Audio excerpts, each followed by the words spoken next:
Hello, everybody, and welcome to this week in Gwent, a weekly show in which we talk Gwent, but probably more than Gwent because we also talk about The Witcher. We talk about everything CDPR. I feel like by this point has been a show that has been about everything almost. And yeah, we had King Denpai. We were talking about anime. I think also last time we were talking about anime. So well, we might get to that, but Qcento, how do you pronounce it, is with me today. So Qcento, you can call me Chris if you like, or Q. A lot of the people in the community just call me Q. Q. Oh, that's nice. Yeah. Someone nice just reminded me I need to update the title on Twitch, which is something that I tend to forget about, but yeah, we'll make it work in a second. So yeah, updated now, we're all good. So what are we going to talk about this week? We're going to probably talk about Black Friday, which is started today. I was actually looking last night into, and we were also discussing before we went here live, like, is there anything that we need to really buy on Black Friday? And I kind of went through like the offers yesterday. I'm like, I don't think I need anything. So I think we're in the same spot in terms of like, we don't know what to buy, but it would be nice to buy something because it's kind of the season to buy stuff. Yeah, and one question I had regarding that, because I'm sure some people will ask, I saw on Steam yesterday that The Witcher 3 is on sale, right? 80% off. The autumn sale. Yeah, huge deals. Now, based on all the posts and stuff like that about how there's that free update coming out, the next gen update. 14th of December. So it's for anybody that owns it. So technically they could buy that now and get that update for free in just a couple weeks. Yep. That's massive. Yeah. Yeah. Actually, we're going to talk about that. So perfect that you segued into it. So yeah, we had this week a stream by my fellow colleagues, Alicia and Amelia, Philip and Charles, who talked about the update for the next gen update for The Witcher 3 Wild Hunt, which is coming to PC, PlayStation 5, and Xbox Series X and S. And it's launching on December 14th once again. And yeah, this is going to be a free update for everybody. So if you own the game, you will get this update. And also, there's a time to get The Witcher 3 Wild Hunt Game of the Year edition. So this is the edition that has both expansions, so Hearts of Stone and Blood and Wine. And yeah, it's 80% off, and if you get it, you get the update instantly. So those are two things to mention. Also, in the spirit of Black Friday, we have a sale for EP1 to EP6 kegs, standard and premium ones, and the meteorite powder sale just for Black Friday. So check those out in the Shoop Shop for Gwent. So yeah, there's a lot of stuff going on, and if you want to buy and pick up something for Black Friday, those are the offers that we have on hand when it comes to the project. So check them out. But yeah, I think the Witcher 1 meaning Witcher 3 is quite interesting due to the fact that the update is launching very, very soon. And yeah, the game is looking very, very nice in terms of all the new visuals, of the upgraded visuals. So I feel like it's time for those that want to replay the game, that this is pretty much the time. Or if you want to introduce someone who couldn't play the game like 7 years ago or doesn't know anything about The Witcher 3, I think now it's going to be cool to experience the game once again. I got to actually play a little bit of the next gen version this week in the office, so it looks really cool. So highly encouraged. I think I'll myself do like another playthrough through The Witcher 3 because it's been 7 years since I played it last time, and I feel like now is the time to do it. When did you play through The Witcher 3? That's a good question. So I think the first time I gave it a try was sometime either 2017 or 2018. I think it would have been like sort of halfway through 2017. Okay. And a friend of mine named Sam recommended it. And before that, I've yet to really play games with like sword combat. So I was a little bit skeptical. I I played a lot of platformers, some strategy games. I played, FPS games and Yeah. stuff like that, survival horror. And so I didn't know how this transition would go. And I remember just going through the first maybe 8 to 10 hours of the game, and things were a little harder than they needed to be. And it was taking me a long time to beat what appeared to be simple missions, but he kept saying stick with it. Yeah. And then at one point, it grabbed me and I was Good. hooked. So I ended up going through and completing every quest that I could find and just like go into every far corner of every map just to make sure I covered it all. Nice. And then I saw the Gwent and I kept like saving before like the little tournaments and Mm-hmm. then just like turning off my PlayStation and turning it back on to replay the tournaments of Gwent. And I was like, man, I wish they had a game for this. Yeah. And then it wasn't much longer after that I discovered that this was a real thing. Mm-hmm. And yeah, then And I just that's said, okay, that's listen, what got you there. I put about 300 hours into The Witcher, and now I just want to play cards. That Yeah. was basically it. Yeah. Did you have any other prior like card game experience or any interest in card games before that, or did you? Yeah. So Okay. as a kid, I loved collecting cards. Same. Every time we'd go anywhere, I would be begging my parents to buy a pack of cards. Mm-hmm. Okay. And I just love the process of getting that fresh pack of Yu-Gi-Oh cards or Pokemon cards. I Mm, even collected hockey and baseball cards for a while, but it was mainly, the Yu-Gi-Oh and the yeah. the Pokemon. And just opening the pack, going through it, putting in the plastics, like the process was great. And so I started playing Yu-Gi-Oh. Mm-hmm. I would say somewhere between casual and serious when Duel Links came out, Mm-hmm. but I got tired of playing on the phone, and I find the UI wasn't really nice on computer for a lot of their games, so I couldn't get into it as much. And Gwent just looks really nice. You know what I Yeah. mean? Yeah. Yeah. The visuals are something that we always paid a lot of attention to, especially the art, and trying to like showcase the art as much as possible, because I feel like from the card creation process, the art and then premiumification of all the arts is kind of the thing that takes the biggest and the biggest amount of time in order to carry out. But yeah, like it's always been the main focus. So that was Absolutely. yeah. So that was pretty much your story. And do you remember what time you started playing Gwent? Like, what was the meta like? Yeah, so I started playing Gwent, I think, when the Crimson Curse expansion was a thing. Before I was Mm-hmm. kind of dabbling on PlayStation, Yeah. but I wasn't really sure what I was doing. And then I migrated to computer when I moved into this place a few years back, Yeah. and got in with the Crimson Curse. I remember I had this AQ deck where it was the old AQ, Mm-hmm. and every time you destroyed a token, it would spawn a new one Yeah. in replacement of it. Yeah. So there's Good some really times. cool Vran Warrior, Glusty Frightener, She Troll, or whatever combos going on. Um, I think I only got to like rank 18 or something like that. At the time, I didn't know what Twitch was, or Mm-hmm. I didn't look up any YouTube guides, so I was having trouble learning the game. But what I did was I learned from playing Thronebreaker. So in around that time, I actually kind of took a break from Gwent and I Mm-hmm. bought Thronebreaker because it was half Oh, off. nice. And I clocked about 100 hours in that, and it helped me learn the core mechanics of Gwent.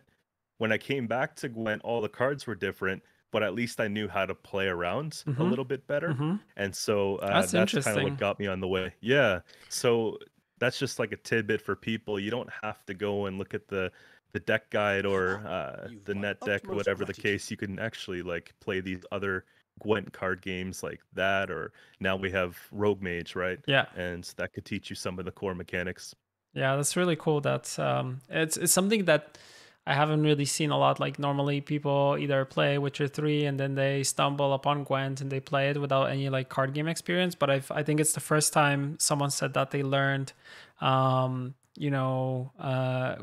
gameplay through Thronebreaker. And then because I remember like Thronebreaker and Gwent after Homecoming, they came out at the same time, and there were a lot of people either playing one or the other, and then when they tried to migrate to the other one, they were like, oh, what this is kind of different. The mechanics are different, and if you compare like Thronebreaker now to what Gwent is right now, it's like you would totally, that one feels like a younger brother that is like, what the hell, like how does this work? But yeah, I totally understand that. But that's a interesting journey. But you're also part of Team Legacy, if I'm not mistaken. So what are you doing there? I don't know. Like they help me out. Like it's not like it's a good community, Yeah. right? Great people, smart people, helpful people when you ask, but I don't think I have like responsibilities per se. That's Okay. why I hit you with the I don't know. It's not like I get assigned tasks and you got to go do this. I think that if I'm representing the name of the team and the brand, I have to be professional in what I do. So I don't want to do anything online that's going to make them look bad at all. Hmm. I try to put out the best content that I can, Yeah. right? And hope that that promotes the team a bit. And I really like the way that some of the members, Lirio Hmm. specifically and Bart specifically, Yeah. build their decks. They taught me a lot back when I said, I'm going to really take this deck building thing seriously. Seriously. And Yeah. I picked up on some of the stuff that they were doing. And Lirio with his website, liriohub.com, I don't know if you've seen Yeah. that. I've seen it. It's full of great analytics and just good principles that relate to this game, and he does other games as well. But yeah, like I would say those are some of the staples. Hmm. A lot of great people on the team. It's unfortunate that some people are leaving and the community's getting a bit smaller, but Hmm. I hope that it gets back on pace. Yeah. Yeah. Yeah. And you're also YouTube partner, Twitch affiliate. So what's the type of content that you've been mainly you are interested in? Because I saw you're doing kind of some patch related stuff, some meta related stuff, but also specific decks and stuff like that. So I feel like that's the main focus, right?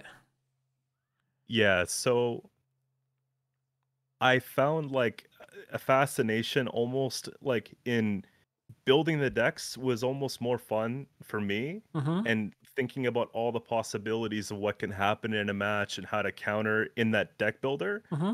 than actually playing a game. So I would sit there and I'd be completely happy just looking at the deck builder for a Yeah. couple hours at a time, just going through all the things, Mm-hmm. taking notes, believe it or not, on paper or on notepad on the computer, Good. trying to Old figure it out. school way. I want to do the hard work so other people don't have to. I Yeah. love obsessing over this stuff, right? And um another big thing that kind of helped with me getting all these ideas for synergies and trying to think outside the box was when arena mode used to be a thing and you're stuck with leader abilities that aren't really optimal or Mm-hmm. cards that don't really have the best synergy because it's like a random pick. And I was trying to make things work that maybe didn't look like they could, Yeah. and that taught me a lot as well. But Okay. yeah, I would say primarily I cover the patch notes and I cover topics or discussions or things that gets the community going, Mm-hmm. as like maybe more of like the filler stuff, like the in between stuff. But I think the bread and butter is like the deck guides Yeah. and that type of thing. Yeah, I Yeah. feel like the deck guides are kind of the go-to content for Gwent consumers. Kind of whenever Hmm. you're looking for something to, how to get into the game, and what works, and how to actually play the game and how to play a certain deck. You pretty much go on YouTube and you kind of search for, okay, pretty much playing this, so I want to know. How I can play it better, and that's when they tune into to streams, to YouTube videos, just to get to know the know-how, pretty much. Absolutely. And one thing that I try to do different is I don't just want to say, here's the list, go have fun, play it, right? I want to Yeah. kind of give the consumer an idea of why I did things that I did when building or even when I'm playing, Mm-hmm. so that I could sort of start the thought process for them, allow them to be more self-sufficient Mm-hmm. and, get a better understanding because you can Yeah. just copy what you see or you can learn it and Mm-hmm. then you apply your own spin on things. Yeah. And I think that's kind of the big takeaway there, right? Yeah. I don't want people to copy me. I just want them to be inspired and do something for themselves that's a Yeah. bit more their flavor. Yeah, Yeah. it's more of a better understanding of the game and how it actually Hmm. works and how triggers happen within the game, and also, how everything is supposed to be operated pretty much. So you give them the know-how and you let them do whatever they want in the Hmm. game, and then you kind of grow from that. So it's actually good to have this, because I feel like a lot of people, when it comes to having specific like deck guides and stuff like that, people always say like, oh, content creators, they're kind of influencing the meta, and they're kind of it's all these damn YouTubers like making the It's guys, and funny. everybody's playing the same thing. It's their fault. But yeah, it kind of depends. Like some people are trying to provide people with the most important things. This is how you play it, this is what you do. Now take this and grow from this, or enjoy, build your own stuff, and things like that. But sometimes it's just net decking in its cleanest form. You just come in, you net deck something that is OP or good, and you play it. Although I've kind of saw myself, like even when I'm playing any type of card game, there is, even if you play something and you test it, and you net deck it, you will always kind of take it and do something that is your own out of it, right? So you will Yeah, fine tune some things, change some cards in order to for it to work for you and your play style. exactly. And from a content perspective, I do the best that I think I know, but I'm not always right. So I like when the viewers challenge my opinions and, maybe say, well, why didn't you do this? Or Yeah. maybe put this card instead. I feel like that process and being kind of susceptible to the viewer criticism Mm-hmm. allowed me to get better over time, like for the quality of work that I do. So Mm-hmm. I decided to do this full time after I got laid off from a job last November. Mm-hmm. They had a big layoff because of COVID. So Yeah. I decided we're gonna go do Gwent and I'm gonna try to make this a career. And I'm free and I'm gonna spend 50 hours, 60 hours a week doing Yeah. this. And I was doing that for a while. And it's a grind. And I just feel like a lot of the feedback early on, because I was just flushing content out there daily, daily. Yeah. You I hear mean, a you lot had of the time for it, opinions. so it was like the thing that Exactly. you put I wasn't gonna 100% of waste. focus on, right? I wasn't gonna waste the time. Yeah. So, but yeah, just going back to it, like a lot of that opinion that you get, the criticism that you get, kind of allows you to Yeah. fine tune the art a little bit. You feel like your content has changed throughout when you started and the way that you look at it now? Do you still have like enough time to like hone the craft, work on it, and create more new stuff, or do you feel like you want to take it a different direction moving forward? So, it got to a point where I was able to do the content full time and I was loving it. It was probably some of the best times that I had in the last 5, 7 years, Mm-hmm. right? But it wasn't enough to support myself the way that I had to in Canada, at least. So I had to get a job because things were really going into the red. And since then, I haven't been as happy with kind of the situation that I'm in. Mm-hmm. I feel like I haven't been able to give as much attention to the game Mm-hmm. as I would like to, and that upsets some people. But Okay. it upsets me too. Um, at the same time, the last month or two, I understand it's competitive season as far as the tournaments and stuff like that. There hasn't been a whole lot of change to talk about, Mm-hmm. but I'm looking forward to better times ahead. Like Mm-hmm. I know there's going to be some big changes probably after uh, the Masters and all that Mm-hmm. type of thing, and that's normal, and we'll see the roadmap for next year, Yeah. like 100%. I just wish that I could go back to being able to do this full time. So I'm Mm-hmm. trying to figure out how, I can either grow drastically within a space that's about Gwent Mm-hmm. and CDPR related products, or if there's some supplementary game that I have to add in. Mm-hmm. Some ideas that I had are to start putting in Witcher content as Yeah. well and doing some let's plays and stuff like that, especially when the remake comes out. That's going to be big for me here. I really enjoyed my first time through, but I have to say I forgot a lot of the story. Yeah. So to go back and to read everything slow and take my time with it, I also just built the new PC and I Oh, haven't seen nice. it. Yeah, it's going to look great. So So I'm you're excited ready. for that. I'm so ready. So that's something I'm looking forward to. Yeah, the thing is, I have the same thing. Like I remember a lot of parts of the story when it comes to The Witcher 3, but I feel like I want to still experience it again because I feel like some maybe smaller parts and side quests I don't remember as well.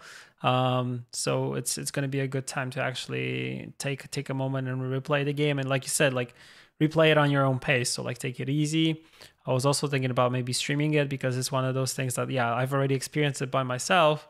Would be nice to experience it with others and kind of see some, chat interactions and stuff like that. That's kind of the thing that I like about streaming. But yeah, like you said, also creating content. I feel like YouTube has always been a place where there was just a lot of different Witcher content, and I've seen also people making Witcher content for the last 7 years. There are people who are making Let's Plays and stuff like that. So Hmm. it is something that I feel like um, never changed. So it's always there, and hopefully with the next gen version, there will be more people checking it out once again. Hopefully, also some younger generation people who haven't played the game, like because they weren't old enough or something like that. I don't. Although I think the majority of gamers don't really look at the ratings and stuff like that. Yeah, They mature just means nothing. yeah, they just play what Yeah. they want. But hopefully, yeah, there will be some people checking it out who are like fresh faces to the to this community, because I feel like Gwent and Witcher, like we've had a really nice community, and I feel like these two things are always tied because Gwent came from The Witcher 3, so these communities kind of go back and forth in between one another. Absolutely. Like you'll never meet a Witcher 3 fan who doesn't like Gwent. Oh, And I know a couple. well, they just aren't good at it. Yeah. I don't know.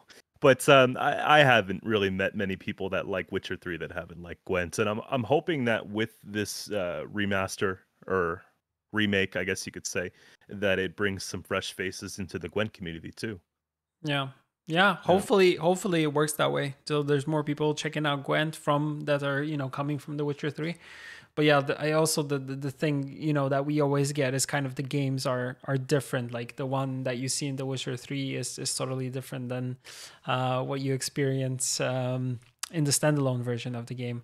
It was actually funny because we had this anniversary event in Lucca in Italy, which happened like a couple weeks ago, and we were there.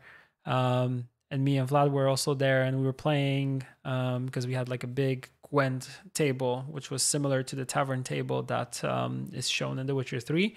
And we are actually playing with the physical cards against people and kind of giving them prizes and stuff like that for it. And we had to relearn how to play the physical version of the game, knowing what Gwent is right now and working on it. It was one of these things that was like, man, it's grown so much, but also has changed so much. And I feel like that there's more depth in the game right now. And the previous version that would the Witcher 3 version, it was pretty much a game of decoys and spies and going back and forth and drawing as many Hmm. cards as possible, and then trying to win with almost like drawing in through your whole deck if you're playing with Nilfgaard or Northern Realms. Right. Yeah, but it was for sure an interesting time, and I think will be a good time to actually replay The Witcher 3 and actually, carry out this once again and play this once again. Absolutely. And the way that I look at it is, of course, it's a much different game in the Witcher 3 as it is a standalone, Yeah. but I feel like it's just so much more developed now, Mm-hmm. and there's a lot of benefits with this one over the previous one. Mm-hmm. You know what I mean? Yeah. So I see some of those opinions where people are saying they don't like it as much because, it's just this big thing now. It's But more complicated. you gotta like that big thing that Gwent is, you know what I mean? Like it's adapting, it's growing, it's changing, that's all good stuff. Yeah, So I think it was a must. Like the moment when the game changed a lot, especially was the whole homecoming initiative that we had. Although that kind of came with its own problems and kind of things that we needed to work on. That was like a good base and a good foundation for what the game has become now. But actually took some time for this stuff to happen. So it's been a journey. It's been a process for sure. But I feel like we are currently in a pretty interesting place when it comes to how the game plays, kind of reinforcing old archetypes and bringing them back throughout this year. So that was kind of the main focus. And I'm happy that this is kind of the direction in which we're going to. mhm. Yeah. Did you play Witcher 1 and Witcher 2 and then the previous ones or not? So if I'm being honest, I Mm-hmm. tried playing The Witcher 1 and 2 after 3. Oh, I did a lot of streaming on 2. I yeah. I enjoyed 2. We had a few good nights streaming the second one, and you know, wasn't wasn't bad at all. I thought it was great. The first one, at the time I didn't know how to play games on a keyboard and mouse. So I couldn't make it out of the first section. Yeah. Yeah, like if I'm being honest. So now I could play on keyboard mouse, but at the time I wasn't playing anything on computer. Yeah, it's So, it was difficult. all I was PlayStation, before then was consoles forever. So, um yeah, I didn't know what to do. I Yeah. wanted to. It's totally different on gamepad, right? Than playing on mouse and keyboard. Although I know It's there are some a like hardcore Witcher 1, Witcher 2 fans that only, they only think that keyboard and mouse is the way to go. yeah, ridiculous reason to not play a game, but I couldn't get through it, and I was getting frustrated, and I just Yeah. wanted to see what happened in the story, and yeah. I recently But got a new colleague who joined us to replay Witcher 1. I know that we're doing a remake for it, but still, like, I'm like, just play the vanilla original version because we had a 15 years anniversary for the games. It's been 15 years since The Witcher 1. I think it was somewhere at the end of October 26th, if I remember correctly, which was the old launch day for it. And I got him to replay it, and he's currently like in the third act and something like that. He's like, yeah, I kind of understand like what you were saying about the fighting, that it kind of it hasn't aged too well with the like clicking, mhm. but I mean, he's like, yeah, the story still holds up, and I feel like the story in these games, they will always hold up. One thing that I also noticed is like, yeah, Witcher 2 is more demanding in terms of like combat. It's very easy to get your ass handed to you than it is Mhm. maybe in 3. And then I was also replaying, like I said, I was playing a little bit of the next gen version of Witcher 3, and I was like, man, this is kind of like looking into the combat, and it's like it's also different than what I'm used to. Maybe it's also a little bit clunky in some senses, but it has also kind of its own charm, which I kind of have the same feeling towards like Witcher 1 combat, looking at it right now. Yeah, and when I played Witcher 3, I mentioned I didn't play any game with sword combat really before that, maybe like some older Zeldas, right? So Yeah. I didn't have much of a reference. So to me, it felt great. But, Hmm. you know, I'm still a button masher. So, like, I'll just spam a few things that seem to be attacks, and, Yeah. if it kills the enemy, then we're good. But, Yeah. so I'm probably the wrong person to ask for feedback on combat. Button masher. I like that. Yeah, I button have that. I masher. have that. I have that in fighting games. Just mash all the Mhm. buttons and see if you can make some a cool combo out of it. That's right. But you said you previously were playing like platformers, like FPS games and stuff like that. So was Witcher like one of So the first RPGs that you kind of checked out or not? so I would say like growing up, I played a lot of like NES and Sega Genesis, Mm-hmm. and then more like N64 is kind of when I started getting into RPGs. Best platform. GameCube expanded on that a bit more, but I would say PlayStation 2 was like kind of when I really was just like, okay, I'll only buy RPGs for a while. Hmm. That was kind of my thing. Um, but yeah, like You've my when it came to utmost like gratitude. PlayStation 4, which would be like my next upgrade, it was a lot of like Resident Evil titles and The Okay. Evil Within and stuff like that. But yeah, something as big as Witcher 3, I don't think I've played before that. Like, I Hmm. don't think I've spent as much time in any game, maybe besides Pokemon Silver, as I have in The Witcher 3, Okay. right? Oh, Pokemon Silver, Because good. Also good yeah, that was choice. like my first game I got when I had a Game Boy. I remember the lime green Game Boy was the first console I had, or Hmm. handheld, or whatever you want Yeah. to say. Yeah. But yeah, so Witcher 3 was definitely its own thing, and that's kind of what was really uh attractive about it is I can come home every single night, put it on for like 3 hours, get basically nothing accomplished except explore, Yeah. and it was fun. And a couple months kept me real busy. Like I just wanted to see more and more of the maps. So yeah. Yeah, I think that's the cool thing about like open world RPGs, that you are not bound to doing only one thing, that you can do multiple things, but also like you can just go and explore. Like you don't need to do anything else. I remember I had that also with once the world pretty much opened up in Witcher 3. That's what I would do. Sometimes like still to this day, there are some like months or days where I just fire up Blood and Wine and just go through Tucson, because it's different than everything else that was in The Witcher 3 in the base game. So it is kind of like a thing that you just do for the enjoyment. And I remember I had like similar things like when I played, I don't know, like Spider-Man, for example, on console, like I would just play for the web slinging, or if I played a Batman game, you would just fly through Gotham and stuff like that. It's Hmm. just for this sheer like enjoyment of that, instead of focusing on doing quests and doing side quests and collecting things and stuff like that. Yeah, those little mundane tasks Yeah. are kind of relaxing, right? Yeah. Yeah. Collecting a resource for a while. Yeah. I'm big into just chill games like Stardew Hmm. Valley, Oh, Stardew little things Valleys. like Yeah. yeah, little It's a things good like one. that. I like to play just kind of, but that's mostly on like the Switch and stuff. Hmm. Um, but yeah, I like stuff like that quite a bit. I'm looking to get into Cyberpunk more that I Ooh, have my new nice. computer set up because my old computer just wasn't spec'd out enough to handle it. Yeah.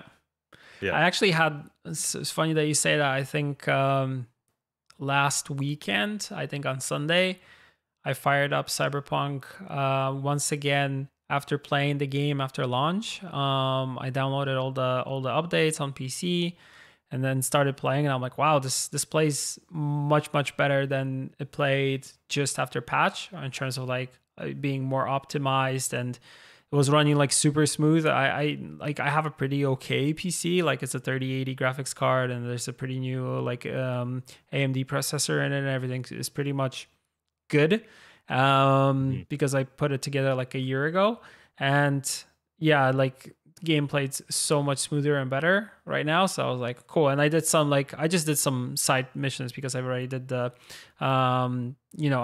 did all the main quests. So I started doing all the side quests just for fun.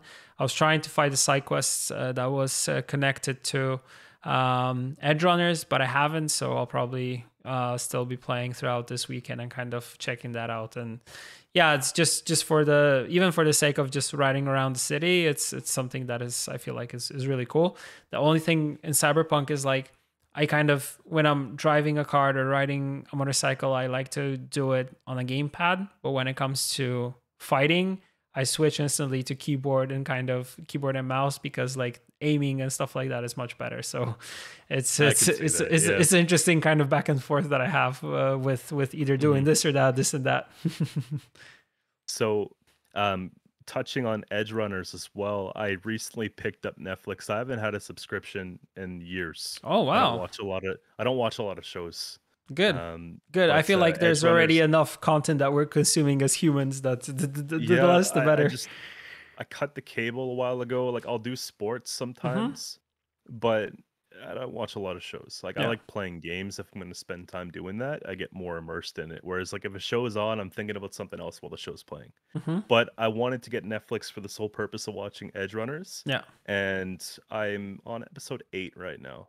Ooh. So I'm not done, Oh, but I'm you're close. close. You're And close. that's really getting me to want to play Cyberpunk badly soon, I had the right? same thing. But the problem is now I'm thinking about changing, like restarting Cyberpunk because I'm a few hours in, but I chose like a different faction. I kind of want to live it like Edge Runners a bit more, Yeah. and try to like, You want to be yeah, the I don't know. street kid going from Yeah, that's nothing to exactly it. something? Instead of the Nomad, Yeah. but yeah.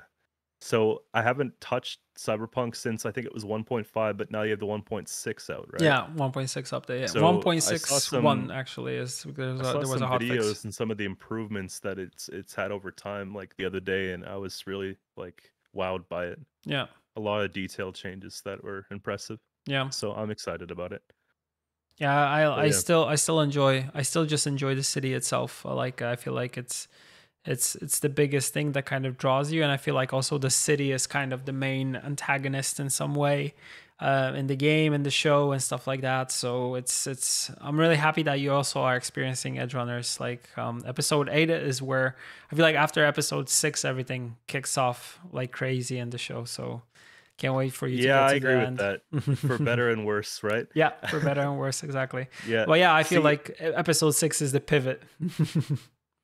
I haven't watched a lot of anime growing up, but I watched all the Dragon Ball, Dragon Ball Z, Same, Dragon Ball same. GT, like that whole My thing. man. I obsessed with every Friday night at 8:30 p.m. on YTV. Grab the snacks because we're watching Dragon Ball Z, right? Yeah, That was basically how it went. So, since then I haven't really done a whole lot. I yeah. had some friends recommend some things to me, so I saw Death Note, I saw Code Geass, I Hmm. saw Steins Gate. I started like some of these type things. Yeah, Um, Berserk, I'm almost done, but that's about it, right? There's not a whole lot beyond that. yeah, I've noticed that anime really gets the emotion out of you, though, like the plot twists and just yeah. all types of stuff. So Edge Runners is living up to the hype for sure. Nice. It's really good to Yeah. hear, and I'm really happy about the kind of like the response that the show got, because it was something that was kind of like a side project for some sense, because our main focus as a company is games, right? So then actually seeing people like really enjoy the show, and also a lot of people who, like you mentioned, who don't watch like a lot of anime, because I'm similar case here. Like I watched Dragon Ball religiously as a kid almost, but after that I haven't really been into anime. The only thing that I watch is like Pokemon with my daughter, which is like the most current thing. But apart from that, not really anything else. Like I watched, I think like 2 years ago, when it came out, the Dragon Ball Super one, Hmm. and I still enjoyed it. I had a lot of fun with it. Although anime has this specific type of like humor, which is quirky. Sometimes it's kind of it's very something that you need to get used to. It's like it's very Hmm. specific, and I feel like with Edge Runners there is a little bit of that, but also I feel like the show appeals to anyone who pretty much likes kind of just noir films and stuff like that. Although it's an animated thing, so I even had like trouble getting my dad into it, who totally doesn't watch anything like that. But I'm like, just watch it for the story and for what it is. And he watched it and he was like, I liked it. And then he was like, you know what? I might actually play the game. I was like, good, good. So he upgraded PC and he's like, yeah, I'm gonna play it. I'm like, mission accomplished. Good. That's awesome. Yeah, yeah, yeah. But it's like it's one of those things that makes you kind of want to play the game or replay the game if you played it before. I feel like same thing for me. It was kind of the thing that I wanted to play it once again. That's why I played it last weekend. So was actually looking for all the cyber psychos to take them down, and had a lot of fun with that. Would you say that I should finish the show before going back to the game, the last couple episodes, I or would. I would, to be okay, honest, because the last episodes are very interesting, and I won't spoil anything. Just watch it and then play it. okay. I just didn't know if by watching it it would ruin the playthrough. Actually, no, it won't, because I feel like David's story is something that happens before the story of V, or it is something that can happen almost at like I feel like the setting was pretty much either before or it was at the same time when they were both kind of on their own paths. So V's Right. story is different than David's story, but there are some similarities in terms of like the locations, some of the scenes that you'll be seeing. I think someone also did. Oh no, we actually did a trailer for it there for the 1.6 update that we did. It was called the Edgerunners update, and if you play it, there is like a mashup trailer which we're showing scenes from both the anime and the game, and they kind of are they're one to one pretty much, the locations and places. So it's really cool because when you're playing the game later, you're like, oh, I remember this place. I saw it in the show at this point, and you kind of go back and forth into those. But yeah, they were designed to be either watched after playing or just watched separately and then playing the game, because like I said, they don't really interact. But if you played the game, there are some familiar places and characters that you will be like, oh, okay, I get it. I know who that is, right? Yeah, and I like how they start explaining different factions and kind of how the city works a little bit better in the story, Yeah. because I feel like in early game you'd have to play a little longer to sort of get the full idea, right? So the show really opens that up quickly, and then it's like, oh, okay, Yeah. I get it. Yeah. So, Yeah, it's a matter of setting the scene and kind of showcasing like David as one of the people that kind of and his story within the city, and kind of what I really like is his dynamic with his mom in the beginning, when they're kind of she has her own vision of what she wants her son to achieve and is kind of doing everything to put him on a certain trajectory. And then you have him and his kind of vision of who he wants to be in the city and what he wants from the city. And you have these different ideas for the main protagonists from two different directions. And so it's very cool. I like, this character development for him as you get more into the show and kind of him going in his own direction. And of mhm. course, the story that follows. Yeah, and I feel like a lot of that's definitely relatable.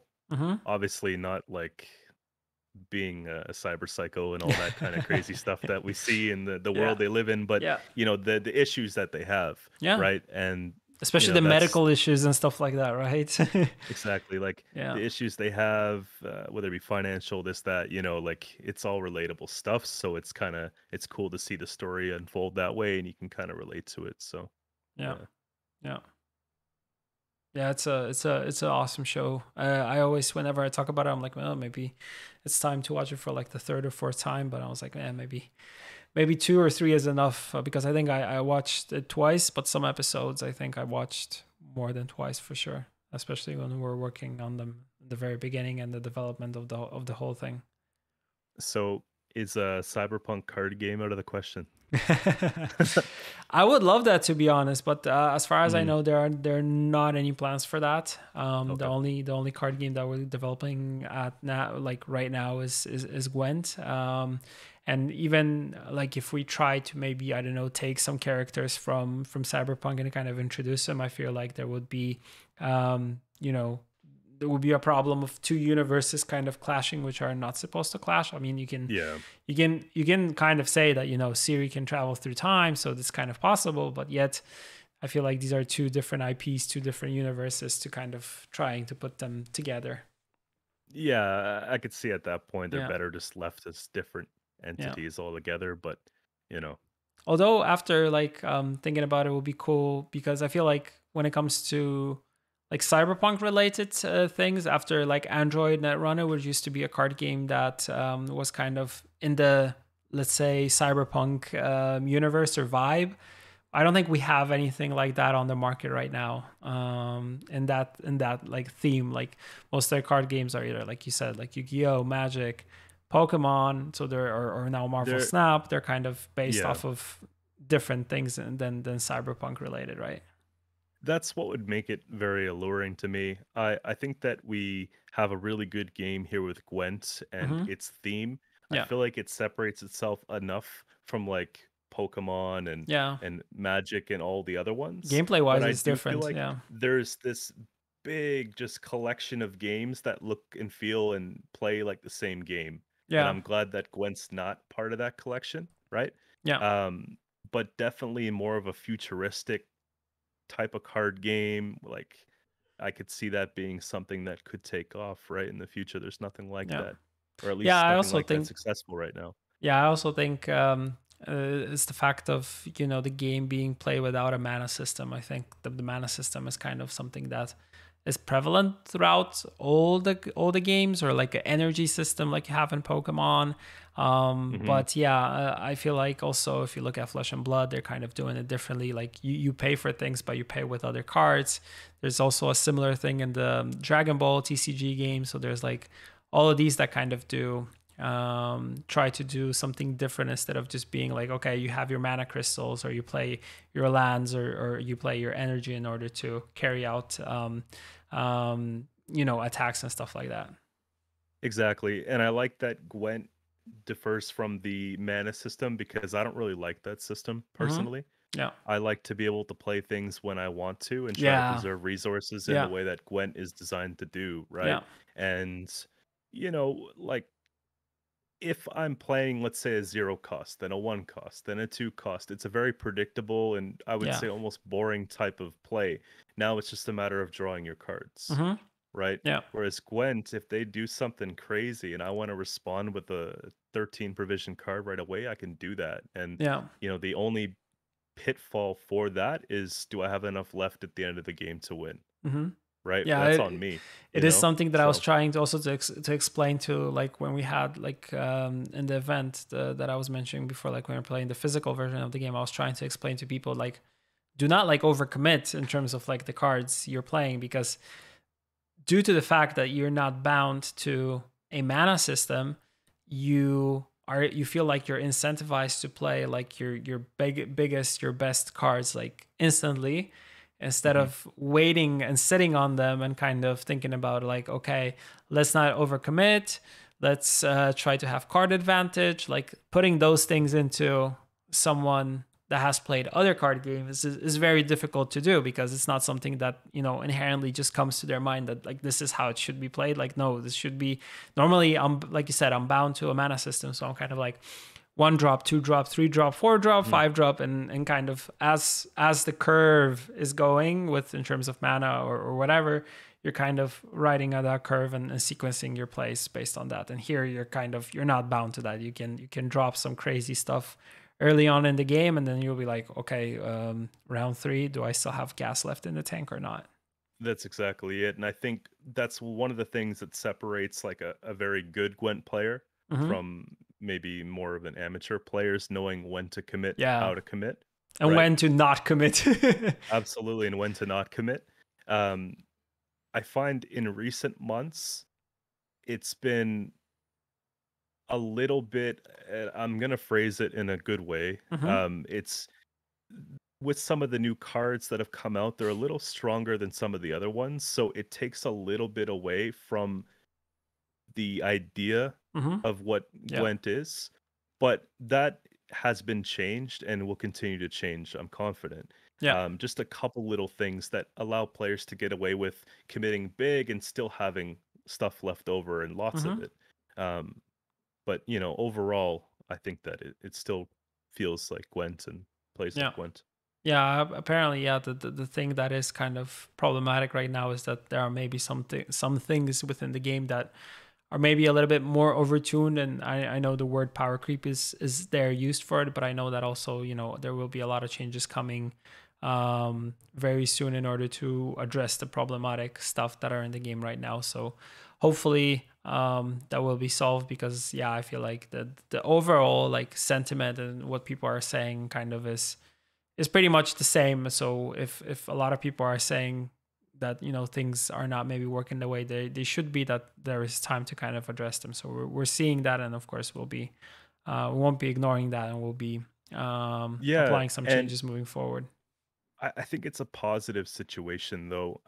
People express some concern, Mm-hmm. and uh, it's been handled very well. I like a lot of the changes that have been made in the last few months. I even tweeted about some of them, like Mm-hmm. very impressive stuff. I love when you have a very loyal community, and the Yeah, opinion of the community is taken in consideration. That stuff for me is huge, yeah, right? So I appreciate agreed. that. And you know, there will be trial and error in getting things perfect, right? And Always. especially in games with such big card pools, like Mm-hmm. I if I log into Gwent right now, it says I got like what 1,500 cards in my collection, right? Including the doubles. That's a lot of cards to balance and change and do all these types of things with, right? And Mm-hmm.